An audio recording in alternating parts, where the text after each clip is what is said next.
Students, discrete mathematics के इस third lecture में हम स्टार्ट करते हैं एक बहुत ही इम्पॉर्टेंट प्रिंसिपल जिसे अंतर्वेशन अपवर्जन का सिद्धांत द इंक्लूजन एक्सक्लूजन प्रिंसिपल कहते हैं। ये कहता है कि मान लेते हैं A1 A2 up to n ये कोई n फाइनाइट सेट है, n परिमित समुच्चय है, तब उनके जो यूनियन का कार्डिनल होगा mod A1 union A2 union up to n ये इसके इक्वल हो जाएगा, किसके?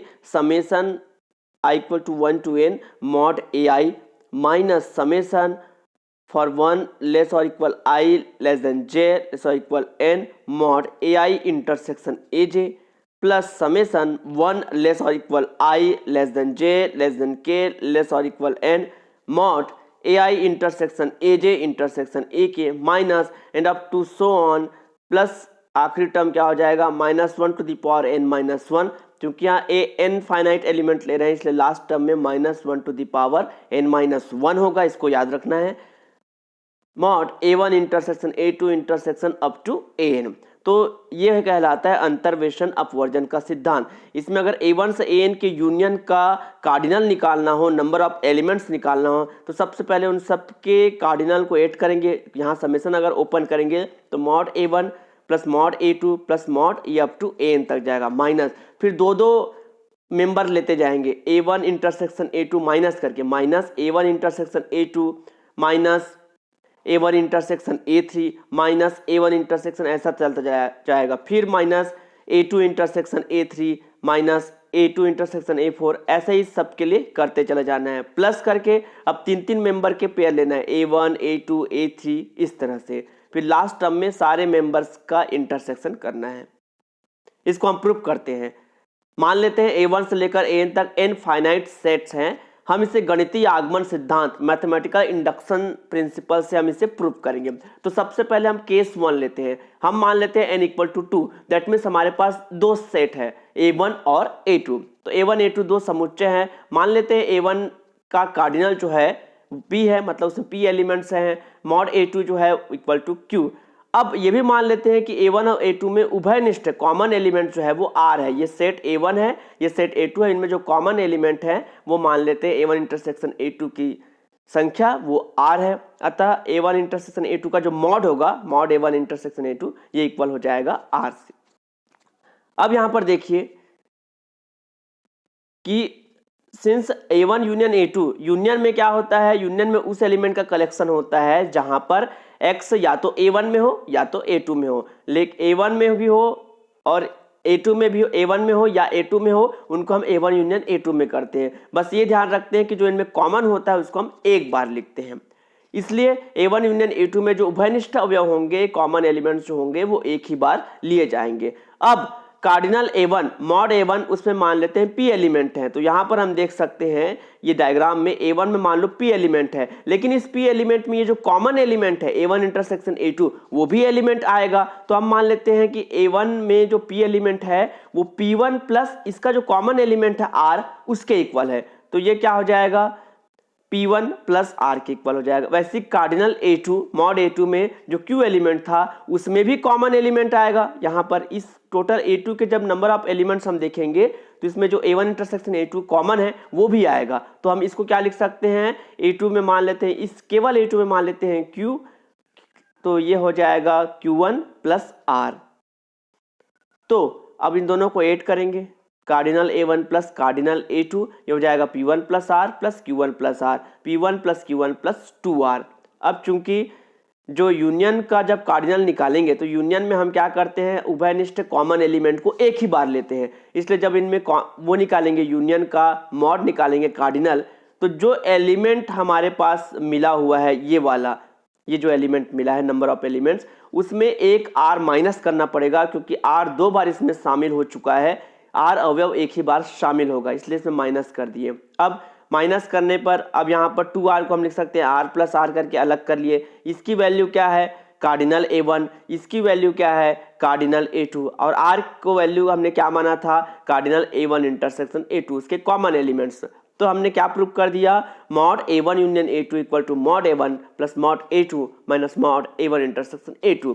तो ये जो थ्योरम है, जो प्रिंसिपल है वो n इक्वल टू 2 के लिए सत्य है। हमने एक बेस हमने इसे प्रूव किया।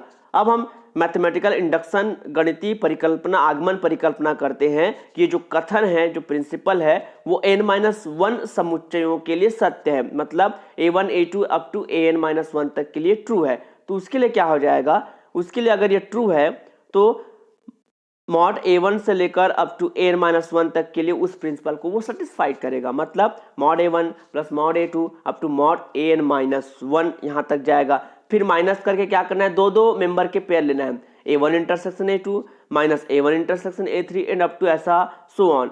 आखिरी जो टर्म होगा, चूंकि यहाँ n-1 मेंबर हमने लिया है, इसलिए -1 टू द पावर में क्या हो जाएगा, n-2 हो जाएगा, जिसको हमने पहले देख चुके हैं। इंटरसेक्शन कर देंगे सारे मेंबर्स का a1 से लेकर an-1 तक का। This is equation number 2। हमने n इक्वल टू 2 के लिए प्रूव किया, n-1 के लिए आगमन परिकल्पना से उसके मान लिया। अब हम n सेट्स के लिए, n समुच्चयों के लिए हम इसे प्रूव करेंगे। तो मान लेते हैं कि n परिमित समुच्चय है हमारे पास a1 से लेकर an तक। अब हम क्या करते हैं, a1 union a2 union an-1, इतने जो मेंबर का जो यूनियन है इसको हम एक सेट मान लेते हैं, और जो an ले रहे हैं उससे हम दूसरा सेट मान लेते हैं, मतलब ये फर्स्ट सेट, ये सेकंड सेट। अगर हम इसे दो समुच्चय, दो सेट मानकर चलते हैं तो समीकरण 1 से, तो समीकरण 1 क्या है हमारे पास, ये समीकरण 1 क्या कहता है कि अगर दो सेट है a1 और a2 तो उनका यूनियन का जो कार्डिनल होगा वो इसके इक्वल होता है। तो हमने a1 के जगह पर क्या माना है, a1 से लेकर an-1 तक, ये पूरे को हमने एक सेट माना है और an को दूसरा सेट माना है। तो जब इसके यूनियन का कार्डिनल होगा क्या होगा, जैसे ये p है, ये q है, क्या हो जाएगा, p mod p plus mod q minus mod p intersection q। तो ये इस तरह से ऐसा हमने लिख दिया। This is equation number 3। अब हम क्या करेंगे, ये वाली जो वैल्यू है, ये मॉड इन an intersection a1 to an-1, इस वैल्यू को हम क्या क्या फाइंड कर इसको लिखेंगे, मॉड। अब इसको अंदर वितरण नियम से, डिस्ट्रीब्यूटिव लॉ से, क्या हो जाएगा, an इंटरसेक्शन a1, ये हमने लिखा, यूनियन an इंटरसेक्शन a2, ऐसा ऐसे ही सारे टर्म्स के लिए हो जाएगा वितरण नियम से, बाय डिस्ट्रीब्यूटिव लॉ हम इसकी वैल्यू फाइंड कर रहे हैं।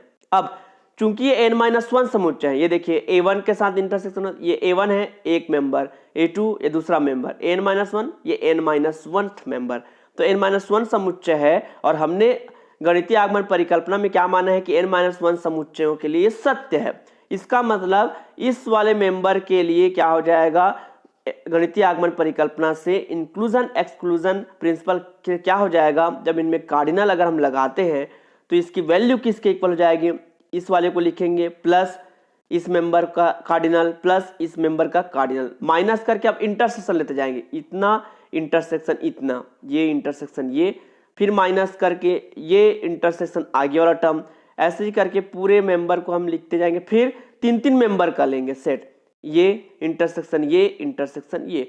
आखिरी जो टर्म होगा, चूंकि n-1 मेंबर है इसलिए आखिरी टर्म में क्या होगा, -1 टू द पावर n-2, और सारे मेंबर को क्या कर देंगे, हम इंटरसेक्शन करेंगे। इसको आप खुद जब कॉपी में इसे सॉल्व करके देखेंगे तो और अच्छे से ये क्लियर होगा। अब ये वैल्यू आ गई है, इसको हमने ऐसा लिख दिया है। This is equation number 4। अब इक्वेशन 2, 3 एंड 4 से, तो इक्वेशन 2 ये वाला, इक्वेशन 3 ये, और इक्वेशन 4 से, तो इस वाले वैल्यू में हम उसके सारे वैल्यूज को पुट अप कर देंगे। ये जो हमारा वैल्यू था ये हमने लिखा और 2, 3, 4 से सारे वैल्यूज को रख दिए। अब रखने के बाद ये देखिए a1 से लेकर n-1 था और यहाँ पर कहाँ पर ये an है, तो a1 n-1 और n, इसको हमने एक ब्रैकेट में लिख दिया माइनस करके। अब जो दो दो मेंबर का जो इंटरसेक्शन था, ये यहाँ भी है यहाँ भी है, इन सब को ऐसा लिखेंगे तो हम क्या लिख सकते हैं, समेशन करके ai इंटरसेक्शन aj, जहाँ 1 लेस और equal i less than j less और इक्वल n, ऐसे तीन तीन मेंबर वाले को ऐसा लिख सकते हैं। और लास्ट वाले जो टर्म है, चूंकि ये जो माइनस है, ये माइनस जब अंदर जाएगा तो इस माइनस के साथ जब जाएगा तो n-2 के जगह पर यहाँ पर n-1 हो जाएगा और ये हमको इस तरह से मिल जाएगा।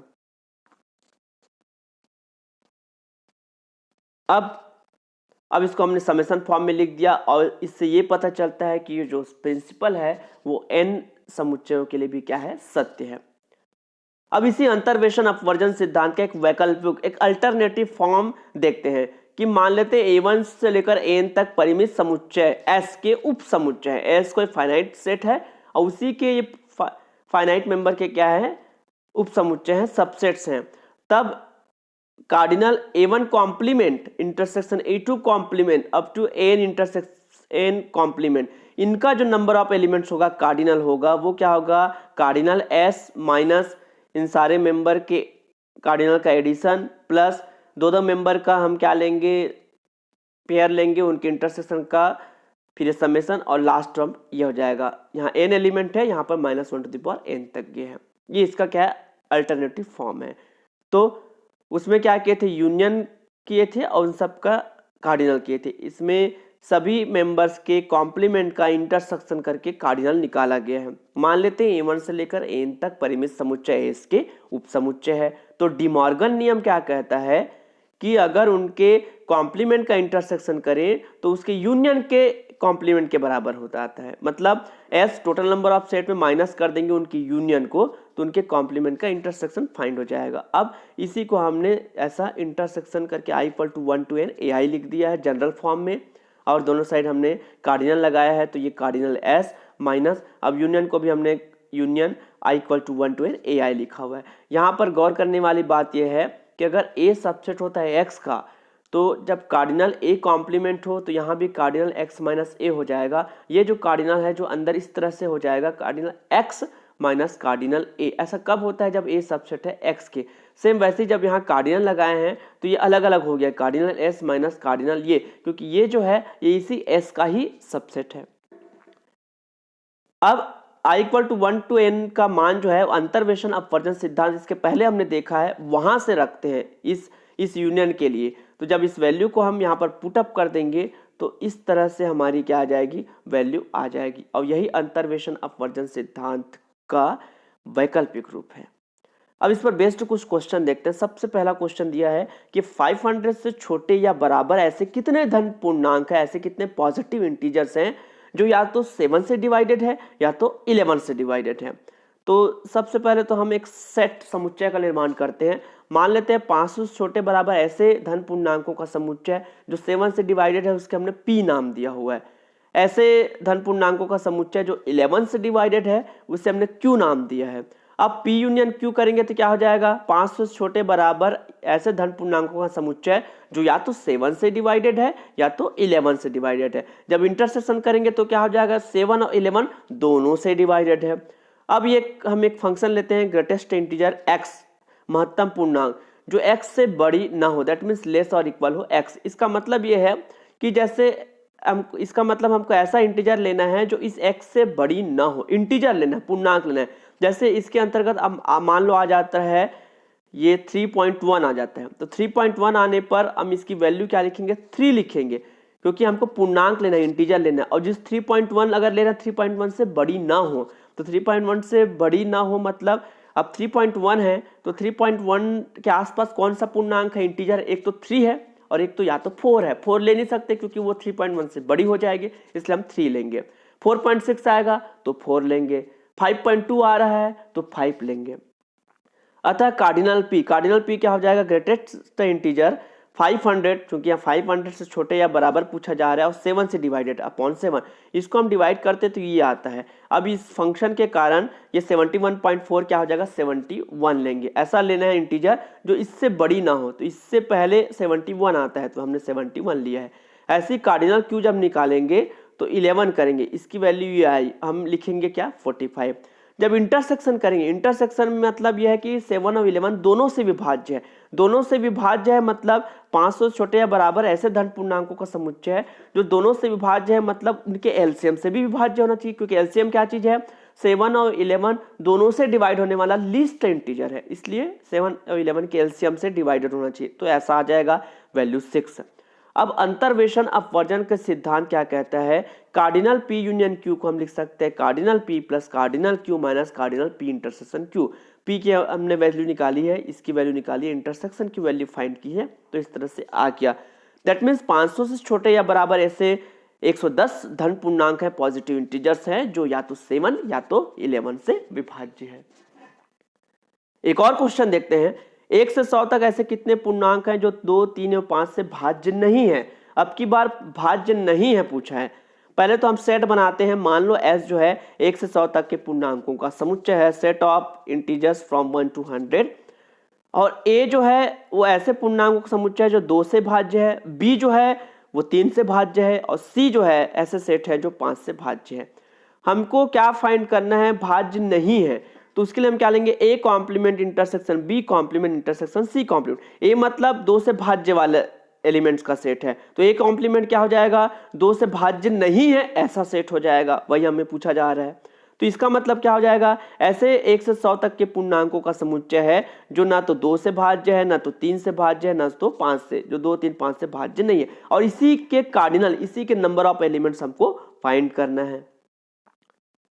तो दोनों साइड हमने कार्डिनल लगाया, इधर भी कार्डिनल लग जाएगा। डी मॉर्गन नियम कहता है कि इनके कॉम्प्लीमेंट का जो इंटरसेक्शन होता है वो उसकी यूनियन के कॉम्प्लीमेंट के इक्वल होता है।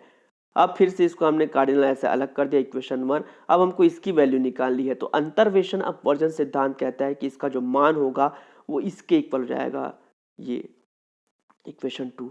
अब किसकी किसकी आवश्यकता है, कार्डिनल ए, तो कार्डिनल ए में क्या हो जाएगा, 100/2 से डिवाइडेड भाज्य है पूछा है, तो 100/2 के लिए निकालेंगे। बी में 3 से विभाज्य के लिए, सी में 5 से विभाज्य के लिए। इंटरसेक्शन करेंगे तो ए और बी में क्या है, 2 और 3, तो एलसीएम ले लेंगे, एलसीएम ऑफ 2 3 ये 6, और इसकी वैल्यू आ जाएगी। ऐसे इन सभी वैल्यूज हमको फाइंड करनी है, और इन सबको इक्वेशन नंबर 2 में हम पुट अप करते हैं, तो हमको क्या मिलता है, cardinal A union B union C की वैल्यू 74। अब इक्वेशन 1 में हम इसके वैल्यू को रख देते हैं। इसका मान है 100, 1 से 100 तक के पूर्णांकों का समुच्चय, और इसकी वैल्यू 74, तो हमको मिला 36। दैट मीन्स 1 से 100 तक ऐसे 36 पूर्णांक है, 36 इंटीजर्स हैं जो 2, 3 एवं 5 से भाज्य नहीं है। तो आज के लेक्चर में हमने देखा कि इंक्लूजन एक्सक्लूजन प्रिंसिपल, अंतर्वेशन अपवर्जन सिद्धांत क्या होता है, और इसके आधार पर हम कुछ क्वेश्चन देखे। आज के लेक्चर में इतना ही। Thank you.